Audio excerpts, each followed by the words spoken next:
tardes amigos, ¿cómo están? Bienvenidos a ERG en Vivo. Tenemos muchísima información para compartir con todos ustedes. Funcionarios del Hospital de Clínicas decidieron ir a una huelga general a partir del próximo 27 de noviembre. Aseguran que agotaron todas las instancias de diálogo con el gobierno, pero aún así sus reclamos no fueron escuchados. Escuchemos lo que exige este sector. Los cortes intermitentes sobre la avenida Mariscal López, a partir de las 10 de la mañana en adelante, continuarán este miércoles. Los funcionarios además realizarán un paro escalonado de actividades. No descartan iniciar huelgas de hambre y también crucificarse como forma de protesta. Piden que se duplique el presupuesto para insumos y medicamentos y la suma de 39.000 millones de guaraníes para iniciar el proceso de cumplimiento del contrato colectivo.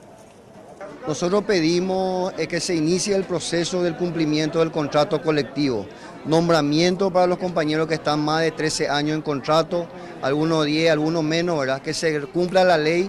La función pública habla de 4 años, el Código Laboral de 2 años. Pedimos la recategorización de los compañeros que se han esforzado, se han sacrificado, han invertido y hoy en día son profesionales universitarios, pero no pueden ejercer dicha profesión por la falta de recategorización. Pedimos el pago por título en forma mensual, pago por título universitario, en forma mensual. Ahora... Lanzaron duras críticas contra el gobierno nacional.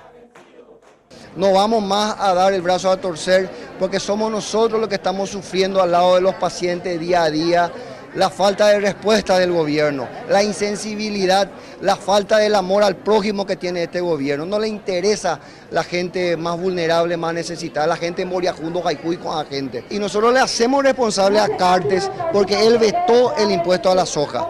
Los sojeros están contaminando nuestro suelo, nuestra tierra, depredan nuestro bosque, intoxican a nuestros niños, nacen con malformaciones congénitas, intoxican a nuestros adultos 10 kilómetros a la redonda y ellos no pagan ningún impuesto diferenciado.